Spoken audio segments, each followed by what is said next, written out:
Hello everyone. आज हम लोग measurement of national income start करने वाले हैं और इसमें सबसे पहला मेथड हम लोग पढ़ेंगे वैल्यू एडेड मेथड। स्टार्ट करते हैं अपने चैप्टर को। नेशनल इनकम जो है वो तीन तरीके से मेजर किया जा सकता है। There are three methods to measure national income, that is value added method, income method and expenditure method.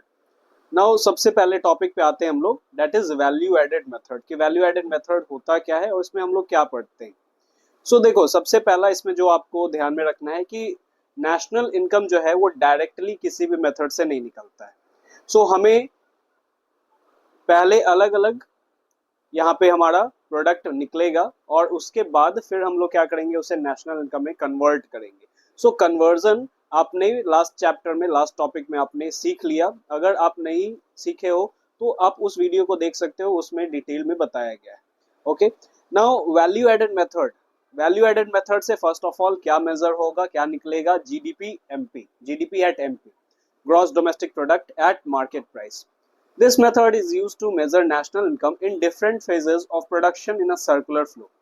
It shows the contribution value added of each producing unit in the production process. Production process के दौरान जितना भी value addition हो रहा है हर एक phases में, उसमें जितने वैल्यू एडेड हो रहे हैं उससे हम पहले मेजर करेंगे और फिर नेशनल इनकम निकालेंगे। इसका कुछ डिफरेंट नेम्स भी दे रखा है, जैसे प्रोडक्ट मेथड हो गए, इन्वेंट्री मेथड हो गया, फिर नेट आउटपुट मेथड हो गया, इंडस्ट्रियल ओरिजिन मेथड हो गया, कमोडिटी सर्विस मेथड हो गया। ठीक है, अब यहाँ पे आ जाते हैं हम लोग कि कॉन्सेप्ट क्या है आखिर इसका। Value added refers to addition of the value of raw materials, that is intermediate goods, by a firm by virtue of its productive activities. Raw materials में जितने भी प्रोडक्शन, यहाँ पे प्रोडक्टिव एक्टिविटीज हो रहे हैं जिसके वजह से वो फिनिश प्रोडक्ट की तरफ बढ़ता है, जो भी वैल्यू एडिशन हो रहा है हमें उसे क्या करना है, कैलकुलेट करना है। और उसे क्यों कैलकुलेट करेंगे ये आगे अभी हम लोग देखेंगे। It is calculated as the difference between value of output minus value of intermediate consumption. और ये वैल्यू ऑफ आउटपुट और वैल्यू ऑफ इंटरमीडिएट कंजम्पशन क्या है ये आगे देखते हैं। वैल्यू एडेड का फॉर्मूला जो हो गया, वो फॉर्मूला क्या हो गया, value of output minus intermediate consumption, value of output minus intermediate consumption. अब इसका मतलब है क्या, आप ये समझो। जो फिनिश प्रोडक्ट है ना, जैसे फिनिश प्रोडक्ट हमारे पास मान लेते हैं कि क्लोथ हो गया, cloth is a finish product.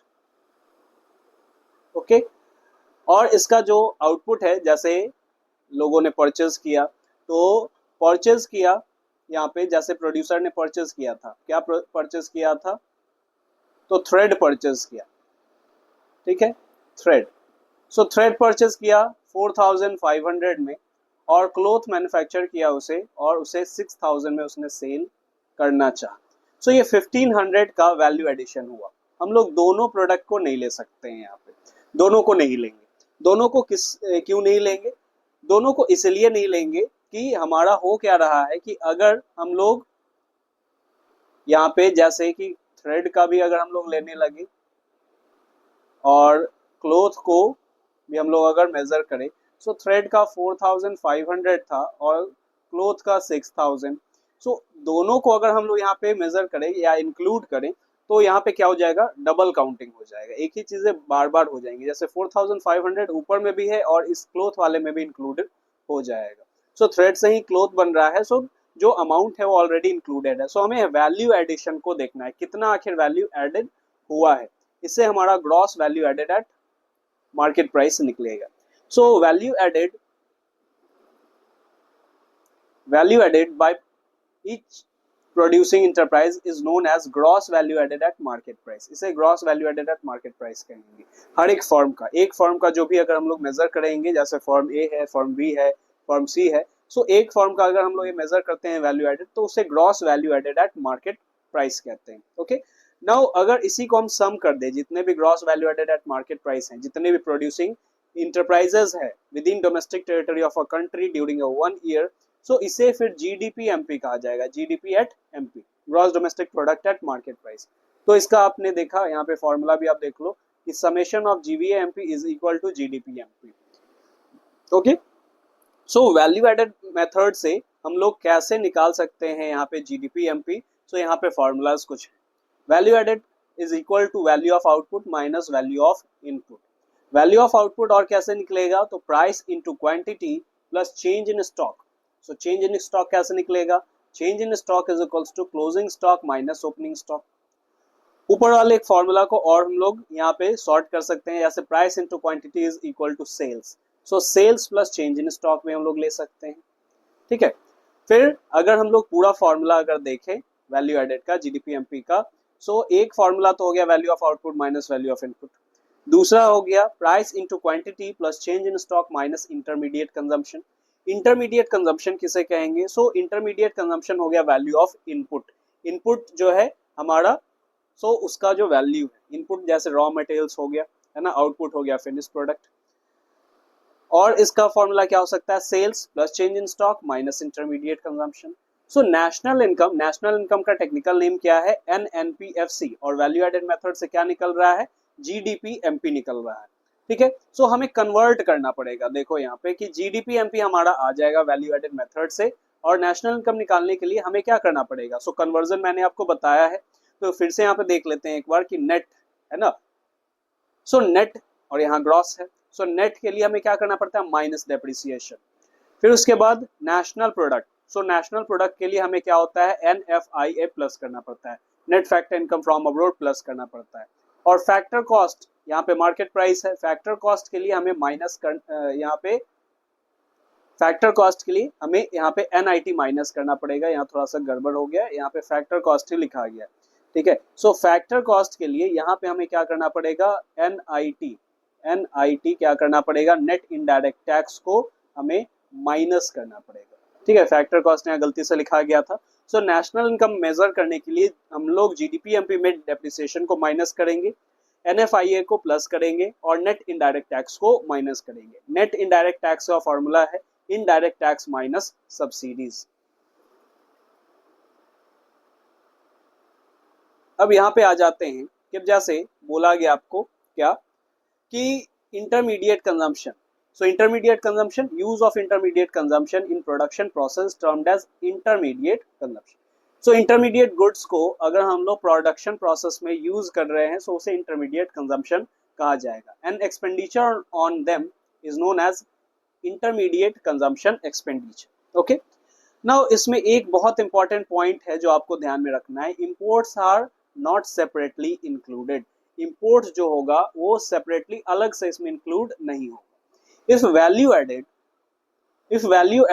Value of intermediate consumption is given, अगर इंटरमीडिएट कंजम्पशन का जो वैल्यू है वो दिया हुआ है, then imports are not included separately as imports are already included in the value of intermediate consumption.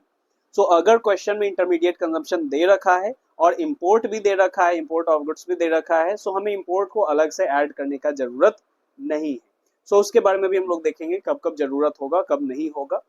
फिर value of output, value of output क्या हो गया, value of output refers to market value of all goods and services produced during a period of 1 year, जितने में वो बिक रहा है आज के डेट में, है ना। फिर exports are not separately included, तो उसी के तरह जैसे इंटरमीडिएट कंजम्पशन में इंपोर्ट को इंक्लूड नहीं किया जा रहा था, यहाँ पे एक्सपोर्ट को इंक्लूड नहीं किया जा रहा है separately. So like import exports are also not separately included in the value of output if sales are given.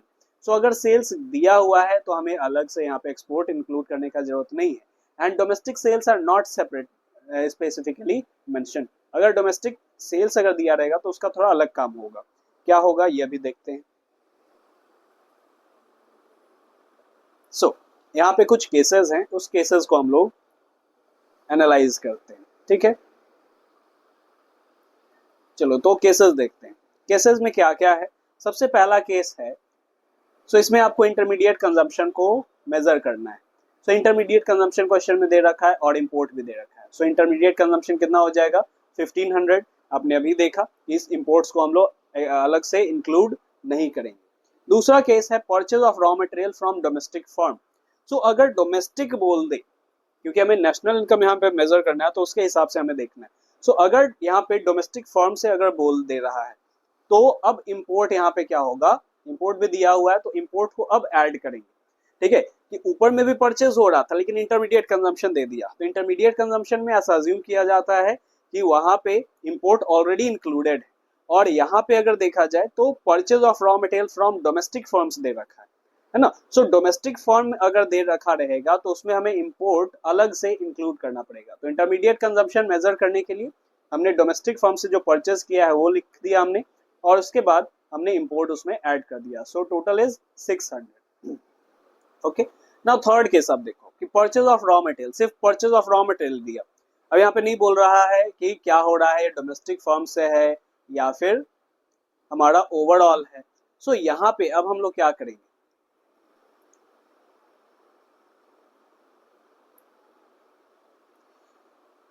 अब यहाँ पे देखो परचेज ऑफ रॉ मटेरियल दे रखा है, इंपोर्ट 200 दे रखा है। सो यहाँ पे imports are not included as total purchase of raw material is given. So total purchase दे रखा है रॉ मटेरियल्स का, ठीक है। सो अगर इस तरह से अगर दिया रहे तो हमें क्या हो जाएगा, रॉ मटेरियल का टोटल परचेज दे रखा है तो इंपोर्ट को फिर इंक्लूड नहीं करना है, ठीक है। आगे बढ़ते हैं। Now purchase of raw material, purchase of raw material यहाँ पे हमारा क्वेश्चन में दे रखा है 700, इंपोर्ट दे रखा है इतना। सो इंटरमीडिएट कंजम्पशन अब कितना हो गया, अच्छा दोनों में डिफरेंस यहाँ पे थोड़ा सा हमारा प्रॉब्लम हो गया कि यहाँ पे परचेज के साथ टोटल परचेज यहाँ पे मेंशन होना चाहिए था, ठीक है। टोटल परचेज अगर दिया रहेगा तो फिर इंक्लूड करने का जरूरत नहीं है, और यहाँ पे हमारा सिर्फ परचेज दे रखा है, ठीक है। सो अगर सिर्फ परचेज दे रखा है और इंपोर्ट दे रखा है तो हम लोग यहाँ पे फिर ऐड करेंगे। In particular case we can not assume that import of 1500 be included in purchase of 700, so we will consider both separately, ठीक है। 3 और 4 में देखना है, टोटल परचेज दिया रहेगा तो इंपोर्ट इंक्लूड नहीं करना है, और नॉर्मल परचेज अगर दे रखा है तो फिर इंपोर्ट हमें इंक्लूड करना है, ठीक है। नेक्स्ट, जैसे यहाँ पे वैल्यू ऑफ आउटपुट अब निकालना है, तो सेल्स गिवन है, एक्सपोर्ट गिवन है। तो अभी आपने देखा क्या कि अगर सेल्स नॉर्मल दिया रहेगा तो एक्सपोर्ट को ऐड करने का कोई जरूरत नहीं है, क्योंकि एक्सपोर्ट में ऑलरेडी इंक्लूडेड होता है। और दूसरा केस डोमेस्टिक सेल्स दे रखा है, अगर डोमेस्टिक सेल्स दिया रहेगा तो फिर एक्सपोर्ट को हमें इंक्लूड करना पड़ेगा, ठीक है। तो फिर वैल्यू ऑफ आउटपुट आएगा। अब आ जाते हैं हम लोग अपने कुछ और टॉपिक्स पे। नेक्स्ट हमारा टॉपिक है precautions of value added method. Now precautions क्या क्या है, वैल्यू एडेड मेथड प्रिपेयर करने के टाइम में हमें क्या क्या प्रिकॉशंस रखने। अब ये देखो, ये जो टॉपिक है ये टॉपिक आपका बेसिकली थियोरेटिकल पोर्शन से रिलेटेड है, ये एमसीक्यू बेस्ड इससे क्वेश्चंस बन सकते हैं, है ना। प्रिकॉशंस में क्या क्या है, intermediate goods are not included in the national income since such goods are already included in the value of final goods. So intermediate goods को हम लोग नेशनल इनकम को मेजर करने में इंक्लूड नहीं करते हैं, क्योंकि फाइनल गुड्स को अगर हम लोग मेजर कर लिए, फाइनल गुड्स को अगर हम ले लिए तो फिर हमारा क्या हो गया, ऑलरेडी वो इंक्लूड हो गया, ठीक है। जैसे अभी थ्रेड का आपने देखा, थ्रेड, क्लोथ, तो अगर हमने क्लोथ को ले लिया तो उसमें क्या हो गया कि थ्रेड भी इंक्लूड हो गया। अगर हम थ्रेड को भी इंक्लूड करेंगे तो फिर डबल काउंटिंग हो जाएगा, बार बार वही काउंट हो जाएगा। फिर sale and purchase of second hand goods is not included, second hand goods का सेल और परचेज इंक्लूड नहीं होगा, ठीक है, क्योंकि फर्स्ट टाइम में वो ऑलरेडी इंक्लूड हो चुका होगा इकोनॉमी में, as they were included in the year in which they were produced and do not add to current flow of goods and services. Next, production of services for self consumption, domestic services are not included. So यहाँ पे क्या बोला जा रहा है कि जो self consumption के लिए प्रोडक्शन किया जा रहा है उसे इंक्लूड नहीं किया जाएगा नेशनल इनकम को मेजर करने में। Domestic services like services of housewife, kitchen, gardening are not included in national income since it is difficult to measure their value, ठीक है। अब घर में आप काम कर रहे हो, कुछ किचन में आप काम कर रहे हो, गार्डनिंग कर रहे हो, अब वो भी एक सर्विस है, लेकिन उस सर्विसेज को प्रॉपरली उसका कोई डेटा अवेलेबल नहीं है, उसका एक वैल्यू मेजर नहीं किया जा सकता है, इसीलिए उसको हम लोग, उसके प्रोडक्शन को हम लोग यहाँ पे इंक्लूड नहीं करेंगे national income. These services are produced and consumed at home and never enter the market place and are termed as non market transactions. Okay,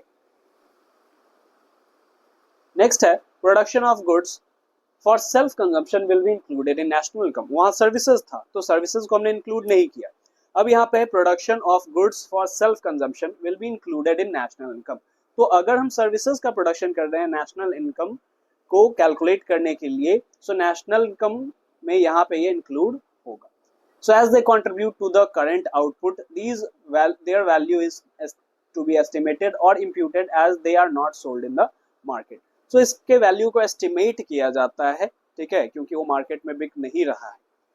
Imputed value of owner occupied houses should be included. ये सभी जो मैंने highlight किए हैं, ये सभी points आपको ध्यान रखने हैं जो आपको क्वेश्चन सॉल्व करने में या फिर जो एमसीक्यू सॉल्व करने में आपको बहुत हेल्प मिलेंगे. So imputed value of owner occupied houses should be included. So owner occupied houses का मतलब क्या है? खुद का घर. So people who live in their own houses do not pay any rent, but they enjoy housing services similar to those people who stay in rented house. Therefore, value of such housing services is estimated according to market rent of similar accommodation. Such an estimated rent is known as imputed rent. So imputed rent को भी include किया जाएगा. Okay. Now change in stock of goods inventory will be included. ये तो आपने भी formula में भी देखा कि change in stock जो है उसे हम लोग include कर रहे हैं.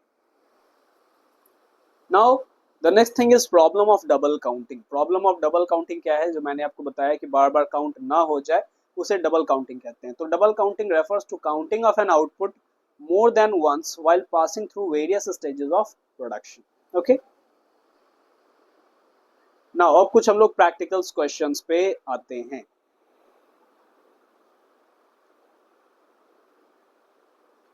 सो प्रैक्टिकल क्वेश्चन पे आ जाते हैं हम लोग. अब यहाँ पे आप देखो एक क्वेश्चन आपके सामने दे रखा है. इस क्वेश्चन में क्या है आखिर? सो इस क्वेश्चन में आपको मेंशन किया हुआ है कि calculate value added of form A and B. अब देखो दो फॉर्म का दे रखा है. सो आपको वैल्यू एडेड निकालने हैं दोनों फॉर्म के. अब क्या दे रखा है? Domestic sales by form A, export by form A, purchase by form A, sales by form B, purchase by form B. So form A का अगर हम लोग मेजर करेंगे तो कैसे करेंगे? क्या था कि अगर डोमेस्टिक सेल्स दिया रहेगा तो उसमें हमें एक्सपोर्ट्स को ऐड करना है. So domestic sales plus export और फिर माइनस करेंगे परचेज बाय फॉर्म ए. सो ये हमारा वैल्यू एडेड आ जाएगा. वैल्यू एडेड का मतलब क्या हो जाता है? Value of output minus value of input. So value of output हमारा डोमेस्टिक सेल्स प्लस एक्सपोर्ट हो गया और वैल्यू ऑफ इनपुट परचेज हो गया यहाँ पे. सो 4000 हमारा दे रखा है कि डोमेस्टिक सेल्स बाय फॉर्म ए 4000, फिर एक्सपोर्ट दे रखा है फॉर्म ए का 1000, फिर हमारा यहाँ पे क्या दे रखा है? फॉर्म परचेज जो हुआ है फॉर्म ए का ये दे रखा है. ठीक है. परचेज बाय फॉर्म ए 200. सो ये हो गया. ये हमारा आ गया 4800 करोड़. ठीक है. अब आ जाते हैं हम लोग फॉर्म बी का देखते हैं. चलो. सो फॉर्म बी का अगर हम लोग देखें, सो फॉर्म बी का क्या क्या डेटा दे रखा है? तो sales by form B and purchase by form B.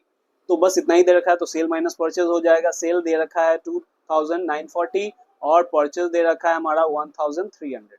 सो ये वैल्यू एडेड मेथड से ये आ गया हमारा. ठीक है. सो अब अगर हमें इस क्वेश्चन में और क्या रहता, अगर जीडीपी एमपी निकालने बोलता. अब ये तो gross value added at market price है फॉर्म ए का, फॉर्म बी का. अगर जीडीपी एमपी बोलता तो दोनों के ग्रॉस वैल्यू एडेड को हम लोग क्या कर देते? प्लस कर देते तो आ जाता. ठीक है. आगे के क्वेश्चंस को देखते हैं. नेक्स्ट क्वेश्चन में क्या बोल रहा है? चलो. तो आप नेक्स्ट क्वेश्चन देखो.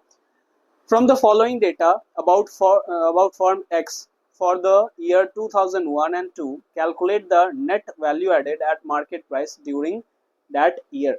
So अब नेट यहाँ पे हमें net value added at market price निकालना है. तो एक ही फॉर्म का डेटा दे रखा है यहाँ पे, तो दोनों एक ही बातें हो जाएंगी. जीडीपी एमपी या यहाँ पे आप जीवीए एमपी कह लो, gross value added at market price कह लो, या फिर आप gross domestic product at market price कह लो. अब यहाँ पे आपको क्या करना है? देखो ऐसे क्वेश्चन में नेट पूछ रहा है, नेट वैल्यू एडेड. तो नेट वैल्यू एडेड का तो आपने फॉर्मूला नहीं पढ़ा है. आपने पढ़ा है किसका? आपने फॉर्मूला पढ़ा है gross value added at market price का. और यहाँ पे हमें पूछा जा रहा है net value added at market price. Now what we will do? So अब हमें क्या करना पड़ेगा? हमें gross value added at market price निकालना होगा और उसे net value added at market price में हमें कन्वर्ट करना होगा. सो अब यहाँ पे आप ग्रॉस को अगर नेट में कन्वर्ट करना चाहते हो तो कैसे करोगे? सो ग्रॉस के लिए हमें क्या करना है? ग्रॉस से हमें नेट में कन्वर्ट करना है. सो नेट निकालने के लिए हमें माइनस डेप्रिसिएशन बस करना पड़ेगा. हम लोग gross value added at market price निकाल लेंगे और उसमें हम लोग क्या कर देंगे? फिर डेप्रिसिएशन को माइनस कर देंगे तो आ जाएगा. सो मैंने कंबाइंड एक फॉर्मूला में ही इसे लिख दिया. आप अलग अलग भी कर सकते हो. अलग अलग करोगे तो ज्यादा आपको आसानी होगा या समझने में आपको सही रहेगा. अब देखो, अगर मैं यहाँ पे निकालता gross value added market price, तो मैं फॉर्मूला क्या लिखता, और क्वेश्चन में गिवन क्या क्या है ये आप देखो। तो क्वेश्चन में हमारा सेल्स दे रखा है, क्लोजिंग स्टॉक, ओपनिंग स्टॉक दे रखा है, फिर इनडायरेक्ट टैक्स दे रखा है, डेप्रिसिएशन दे रखा है, इंटरमीडिएट कंजम्पशन दे रखा है, परचेज ऑफ रॉ मटेरियल दे रखा है, रेंट दे रखा है। अब हमें जरूरत क्या क्या था, हमें सेल्स का जरूरत था, सेल्स दे रखा है, ठीक है। अब एक्सपोर्ट दे ना दे उससे हमें मतलब है ही नहीं यहाँ पे, क्योंकि सेल्स दे रखा है तो और कुछ इंक्लूड नहीं होगा। सो सेल्स हो गया। दूसरा और क्या था कि sales plus change in stock. So change in stock कैसे निकलता था, closing stock minus opening stock. तो दूसरा फॉर्मूला हमारा यहाँ पे दूसरा चीज हो गया कि sales plus change in stock. उसके बाद और क्या था, minus intermediate consumption. So intermediate consumption भी दे रखा है, माइनस इंटरमीडिएट कंजम्पशन।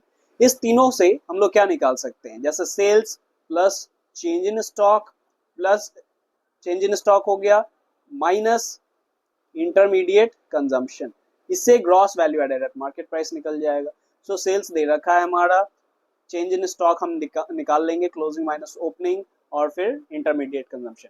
इतना निकालने के बाद हमें क्या आ जाता, हमारे पास आ जाता है gross value added at market price. अब हमें नेट निकालना है, सो बस इसमें से हमें माइनस क्या करना था, डेप्रिसिएशन करना था, तो हो जाता। और इसी फॉर्मूला को मैंने पुट कर दिया है इसमें। अब देखो डेटा से आप यहाँ पे निकाल सकते हो। तो अब सेल्स हमारे पास 90 है, ठीक है। चेंज इन स्टॉक यहाँ पे क्लोजिंग माइनस ओपनिंग, सो 25 माइनस 15। उसके बाद हमारा क्या हो गया, intermediate consumption. So intermediate consumption is 40 and depreciation हमारा माइनस हो गया, डेट इज 20। अब इसके अलावा भी बहुत सारे डेटा इसमें दिए हुए, आप देख सकते हो। इनडायरेक्ट टैक्स दे रखा है ना, रेंट दे रखा है। तो कंफ्यूज नहीं होना है क्वेश्चन में कि जितना यूज होगा उतना ही काम इस्तेमाल करेंगे, हर एक का जरूरी नहीं है कि काम हो ही, ठीक है। तो अपने कॉन्सेप्ट पे स्टिक रहना है, अपने कॉन्सेप्ट पे फोकस करना है। आपका कॉन्सेप्ट अगर अच्छा रहेगा तो आपको कोई नहीं हिला सकता है, ठीक है। अब इस क्वेश्चन में जितना कंफ्यूज करने का हमें कोशिश कर दे, उसका इस्तेमाल करना ही नहीं है। हमें फॉर्मूला पता है, हमें कॉन्सेप्ट पता है, और उससे हम सॉल्व कर लेंगे क्वेश्चंस को। आगे बढ़ते हैं, हमारा next question. So next question में आप देखो कि इसमें हमें क्या पूछ रहा है। इसमें हमें पूछ रहा है gross value added at market price. So gross value added at market price, और डेटा क्या क्या दे रखा है, डेटा दे रखा है depreciation, domestic sales, change in stock, export, और फिर single use producer goods. Single use producer goods ही हमारा क्या हो गया, इंटरमीडिएट कंजम्पशन हो जाएगा, ठीक है। अब डोमेस्टिक सेल्स दे रखा था, तो डोमेस्टिक सेल्स में एक्सपोर्ट ऐड होगा, एक्सपोर्ट भी दे रखा है। So domestic sales plus plus export, फिर उसके बाद हमारा क्या होगा कि प्लस यहाँ पे एक्सपोर्ट हमने कर दिया, है ना। चेंज इन स्टॉक यहाँ पे माइनस होगा, चेंज इन स्टॉक क्योंकि माइनस में गिवन है, ऐसे तो वहां पे क्या होगा, वो प्लस ही होता है। तो हम लोग क्या करते हैं, sales plus change in stock minus intermediate consumption, यही करते हैं। सो सेल्स हमारा कैसे निकलेगा, sales total domestic sales plus export, ये आएगा हमारा सेल्स। तो डोमेस्टिक सेल्स प्लस एक्सपोर्ट अगर हम लोग करेंगे, डोमेस्टिक सेल्स प्लस एक्सपोर्ट, तो ये आ जाएगा हमारा सेल्स। फिर प्लस चेंज इन स्टॉक, तो चेंज इन स्टॉक हमारा दे ही रखा है, यहाँ क्लोजिंग माइनस ओपनिंग करने का जरूरत नहीं है। फिर हमें और क्या करना है, minus intermediate consumption. So single use producer goods यहाँ पे दे रखा है, वो करके हम लोग gross value added market price निकाल लेंगे, ठीक है। सो कन्वर्जन भी आपने देख लिया। अगर नेशनल इनकम इससे अभी तक नहीं पूछा है ना, अगर नेशनल इनकम हमें कैलकुलेट करना हो तो हम क्या करेंगे, नेशनल इनकम के लिए आप देखो कन्वर्जन मेथड। तो कन्वर्जन मेथड में क्या था कि एनएनपीएफसी में हमें इसको लाना है। सो अगर हमें एनएनपीएफसी अगर निकालना था और हमारे क्वेश्चन में क्या आया, जीडीपी एमपी आया, सो हम लोग क्या करेंगे, हम लोग करेंगे क्या इसका।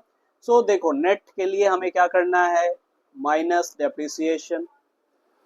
नेशनल के लिए हमें क्या करना है, plus net factor income from abroad NFIA, और फैक्टर कॉस्ट के लिए हमें क्या करना है, माइनस एनआईटी। सो इतना करेंगे तो हमारा फिर एनएनपीएफ से निकल जाएगा। सो ऐसा भी क्वेश्चंस नहीं है, फिर और भी जब कंबाइंड फॉर्म में हम लोग पढ़ेंगे तो फिर वैसा क्वेश्चंस जरूर आएगा। सो आज के क्लास में आपने ये सीखा कि वैल्यू एड आपका नेशनल इनकम कितने मेथड से कैलकुलेट होता है। फिर उसमें हमारा पहला मेथड जो है वो वैल्यू एडेड मेथड है। वैल्यू एडेड मेथड का कॉन्सेप्ट हमने पढ़ा, फॉर्मूला पढ़ा। सो फॉर्मूला वाले पेज पे आप जाके उसका स्क्रीनशॉट ले लो। एक जगह पे वहां पे थोड़ा सा गड़बड़ी हो गई थी, फैक्टर कॉस्ट लिख दिया गया था वहाँ पे फॉर्मूला में। सो आप वहाँ पे मैंने अभी उसको करेक्ट कर दिया था, NIT वहाँ पे होगा उसके जगह पे, ठीक है। सो ये हो गया। तो ये और फिर क्वेश्चंस भी हमने देखे, प्रिकॉशंस देखे। सो ये आपका वैल्यू एड का एक छोटा सा कॉन्सेप्ट पूरा हो गया। आप ज्यादा से ज्यादा क्वेश्चन सॉल्व करो ताकि आपको कॉन्सेप्ट और भी मजबूत हो सके। Okay, thanks for watching, thank you everyone.